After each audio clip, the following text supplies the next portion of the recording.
Hi, everybody. Welcome to the Kimberly Cloud Show. I am your host, Kimberly Cloud. Today, I have a very special guest, and I say the same spiel all the time, but this beautiful lady is 78 years younger. Can you go ahead and introduce your knowledge to the world, who you are, and where you calling from? Sure. I'm Elizabeth Freed, and I currently reside in the county of San Diego in the city of San Marcos. I am an executive coach, semi retired, author, and speaker, occasional actor. Sometimes I do grandma roles. and right now, I have a book that I've just recently released that I want to share with the world because I think it helps people from the recent college graduate to the person transitioning in their career, to those people who want to gain greater visibility, to anyone who needs to make a change or wants to expand their visibility in their organization. And the name of the book is Strategic Networking, a Practical Playbook. It's a very concise 28-page book that tells you all you need to do and why networking is so important. And that's what I'm here to talk about.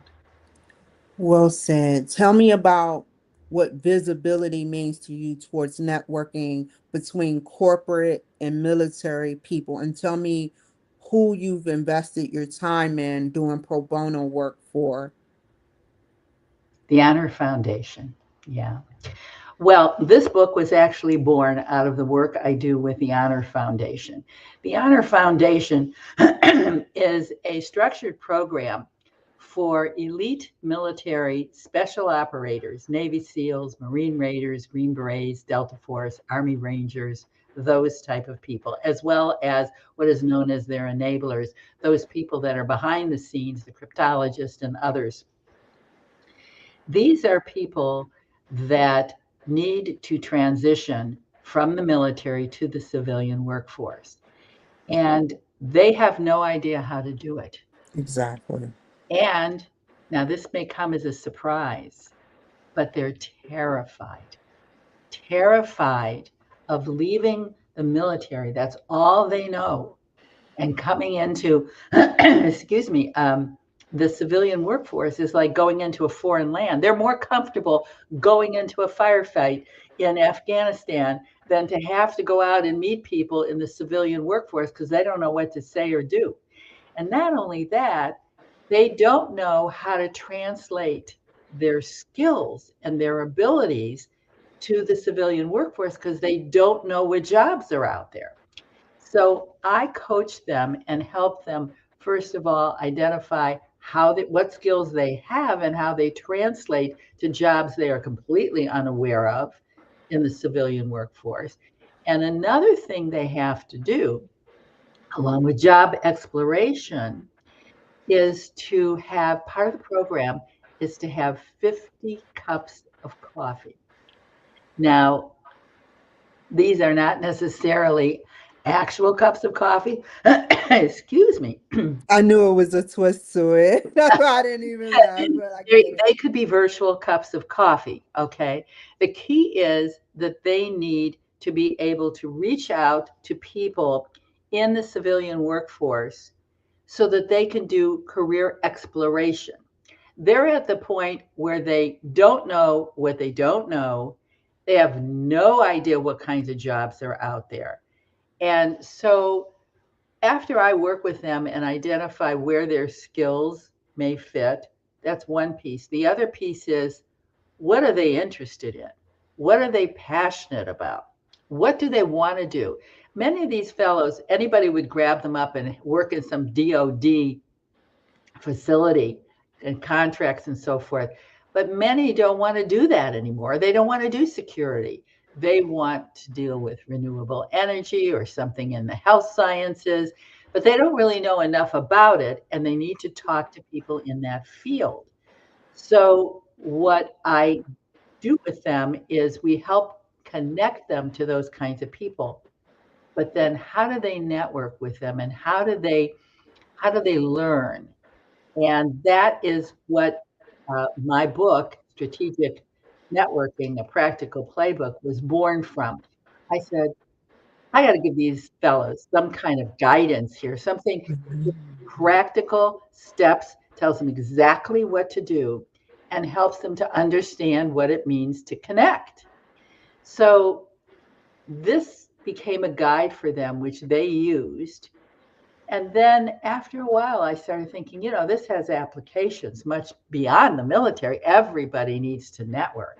Networking is more than just collecting business cards or work in a room. It's developing relationships that are meaningful, connecting with people, and understanding that it is a reciprocal process. It's a give and take situation. It's just not me, me, me, me, me. So I have to tell them the first thing you want to do when you go to meet with people is you need to understand who they are, and you need to connect with them on something that they're interested in, because once you connect with somebody, oxytocin forms, which is a hormone that is the bonding hormone, and their defenses come down. That's the first thing. The other thing is to be more interested than interesting. So instead of talking about yourself, and let me just tell you, and I tell the guys, when you go out there, they're going to go, oh God, these people want to talk to you. We'll help set this up. And they're going to want to know all about you. You've got to figure out how to avoid that. And so you want to talk to them about them. So you need to do your research and finding out who they are. You got to find some hooks to understand what their interests are, is different or varied interests are. And then they may say to you, oh, well, tell me about yourself. So here's where I'm going to give you permission as your coach. You say, oh, listen, I'll be happy to tell you about myself, but this is an assignment, and my coach is going to expect me to come back and tell them about your career and what your challenges are. And I will be very happy to do that and tell you about myself, anything I can that isn't classified, of course. But if you will indulge me and let me ask you a few questions about yourself, then after we're done, you can ask me whatever you'd like. Whether I can answer it, that's another story. So that's where I started with them. And I began to realize that this has application beyond that. And that's how it started. And I decided to expand it. So it could be a recent college graduate. It could be somebody inside a company that wants greater visibility. They want people to know who they are. They want to be promotable, but how are people going to find out who they are? Well, it's all about networking. And that's really the whole crux of the book that I've written. Now, when they find these actual answerable problems, and what I mean by that is the solution. So the solution is to find a candidate that is networkable, someone that can have similarities that y'all can network and grab. Like you said, it's a 50-50 thing. So do they go out and seek them, or do you invite them, or is it a little bit of both? And Well, you're right. It's a little bit of both. We how start does out, AI play a role in that too? okay, I'll explain that.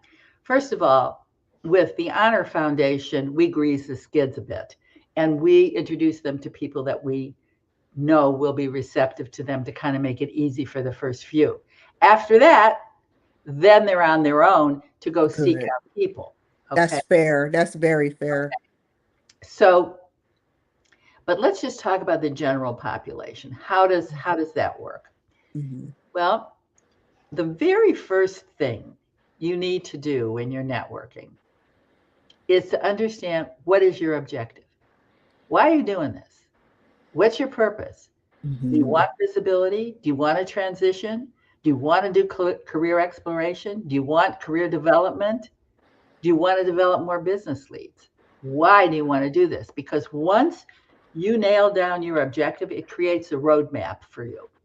Then you'll know what questions to ask people. Then you'll know who you need to talk to. That's number one. Then once you get to that once you identify who you want to talk to, here's where AI comes in. You have to play a bit of detective. So what you need to do is you have to do deep research on the person that you want to talk to. And in my book, I give you this very specific prompts you need to ask of AI so that you can get a report on this person. You will want to know what their background is, where they worked, what their education is, what their interests are. If they're interested in sports, are they volunteering on a board? What are they doing? Everything you, I also ask, have they had any legal issues? Now, this is all public information. But I want to know, am I dealing with a straight up person here, or is this person got a little shady background? I want to know. All right. So after you, and then you get this report. This report will tell you how this person wants to be spoken to. So it includes a report on me. And if you were to look at that report, it says she wants you to be direct, she wants you to be organized, she doesn't want to have a lot of talk, get to the point, so you know how to approach me. And that's what the AI report tells you, how to approach this person. Then it might say, let's say if you were looking at someone, they say, well, they volunteered for Habitat for Humanity, or they were involved with the Boy Scouts, or they had some kind of team. That's part of your hook when you start with them in your initial conversation with people and you meet them. You say, you know, I noticed you have an interest and volunteered with Habitat for Humanity. How did you get into that? And now you're talking to them and connecting with them on something they are interested in. And remember, the key is to be more interested than interesting. So you start to draw that out and you find out about them. And then you only keep that up for, no more than 5 minutes. So you establish that. And then you move to the business questions that the book outlines for you should ask based on your objective. So if you're asking about getting greater visibility in the organization, there are specific questions that you should ask with regard to that. If you're asking about wanting to do career exploration, you might say to them, tell me, what do you like most about your job? Or what did you find most challenging? Or what about the culture of this organization appealed to you or not? Okay. So basically it's a framework so that you know what steps to take based on your objective. And that AI gives you that ticket in to establish an initial connection with that person so you'll get them to talk to you and tell you more.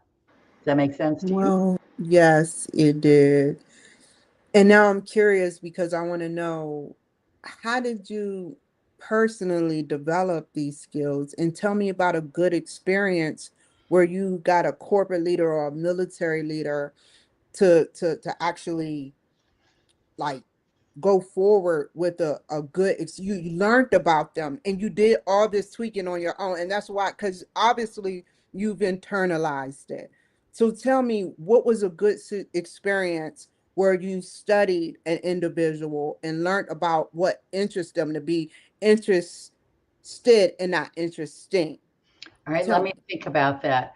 Um, I'll tell you, I'll give you a coaching example that I had. Now, this is an interesting one. There was this guy, he worked for a company. This company was a $30 million company. And the company was bought by a multi-billion dollar international company. The Mhm. company he worked for was a US company. Well said, well done, by the way. Okay. All right. And he was their director of innovation. Now, the new company had many different subsidiaries. And the president or the CEO of the little company wanted to make sure that he was able to succeed in the new environment. So he asked me to coach him. And this fellow was a bit arrogant. He had a PhD, and he was always the smartest guy in the room.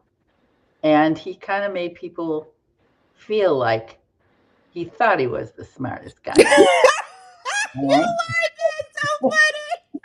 Right? Oh So he said to me, listen, I want you to coach him, and I know he won't listen to anybody unless they're an equal educational level. So you got to be the one when you do it. Because I was already retired. I said, oh, this was a wonderful client of mine. And kicking his, I said, all right, for you, I'll do this. So here's this guy.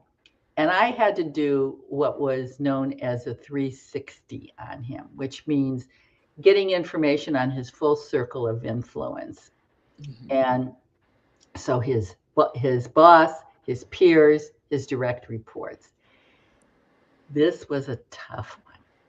This guy would do things like be in a meeting with senior managers from other other subsidiaries, and they would ask a question, and he would say, well, let me see if I could say it, simplify this so you can understand.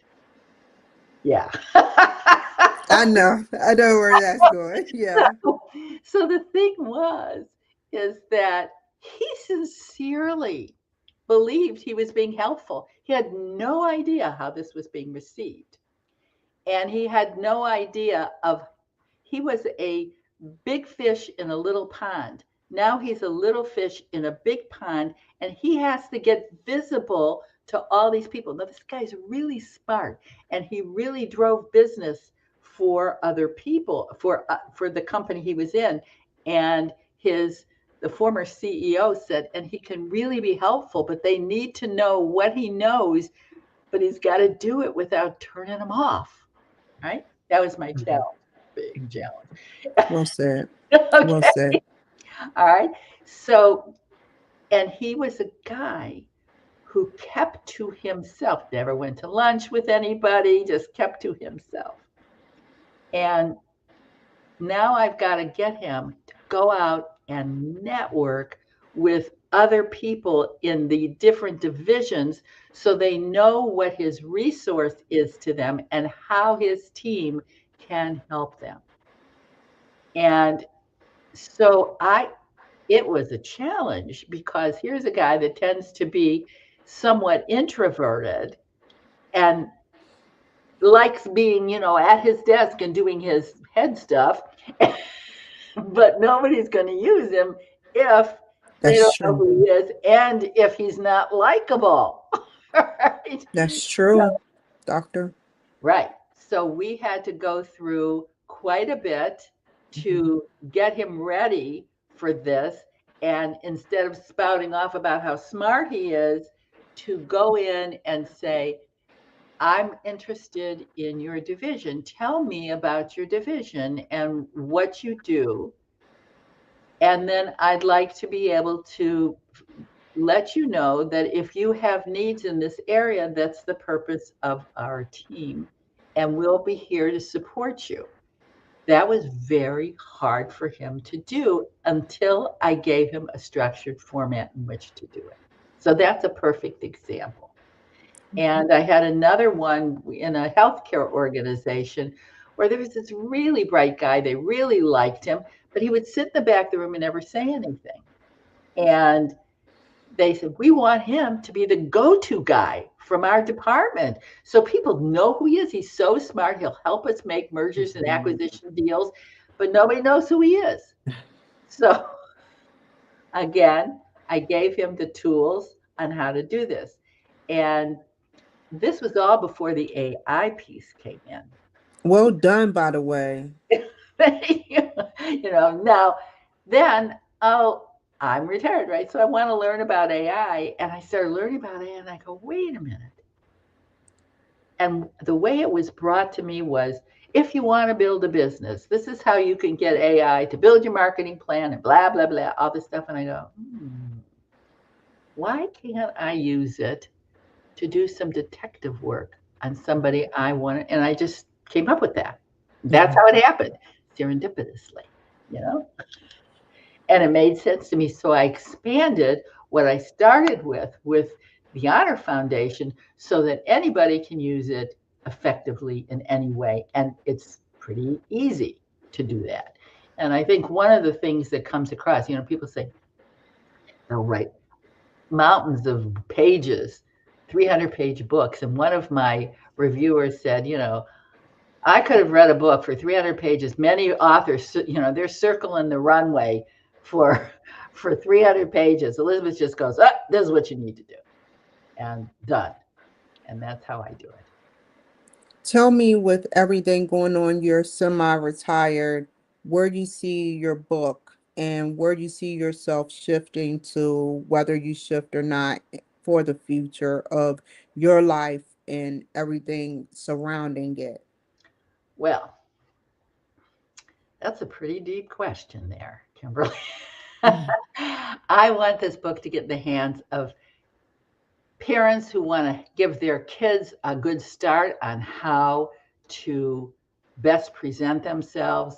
For anybody going through any kind of transition, it has multiple uses, as I said. Um, as far as myself, it's, I just want to be there to be a resource for people. That's really the thing. I personally do not want to take any more coaching engagements. I want to travel and play pickleball. And I also have an interest. I do commercials and print work. I play the role. I can play ages anything from 60 to 85. I can be the grandma. I can be the glamma. I can be the homeless person. I get it. I just have fun. I mean, this is my time to have fun. And this book happened just because I saw there was a need and I just decided to do it. And Amazon makes it easy. You just put it together. It's an ebook. It's not a printable book because it would be too expensive to print a 28-page book and slap a cover on it. If you do it as an ebook, you get everything you need and you're done. And so from that standpoint, and I also am traveling, which I enjoy doing. Tell So, me about that in under 2 minutes, because we're like almost short of the time. I want to know about like where you've been or whatever you want to expose to me. oh, I've been to Iceland, I've been to Croatia, I've been to Budapest, I've been to that part of Eastern Europe. I just came back from the French Riviera on a small ship cruise. I also did the French and Italian Rivieras. And then I just did a trip from Lisbon to Barcelona, which was amazing. And hey, did you know the most fascinating thing I found was the Rock of Gibraltar? I thought, What wait a is that? the Rock of Gibraltar is on the tip of Spain between there and Africa. Okay. Mhm, The Prudential Rock that you see. I thought the Rock of Gibraltar just had some guns in it that defended Spain. I mhm. find out the Rock of Gibraltar has 30 miles of tunnels, that it had two hospitals, it housed 20,000 troops, that Eisenhower had a headquarters there during World War II. Blew my mind. That's what travel is so fascinating to me, to learn so much. And that's what I'm enjoying. So part of it is to enjoy life. And I still volunteer for the Honor Foundation. And what I like now is, and I've earned this, I do what You I want do. when I want. And it's great. You deserve it. Like, seriously, you got so much knowledge. If you had to give a piece of advice, one last piece of advice in under 2 more minutes to any entrepreneur there or any coach, anybody, what would it be? Whatever you want to share. Well, never stop networking. I think that's it.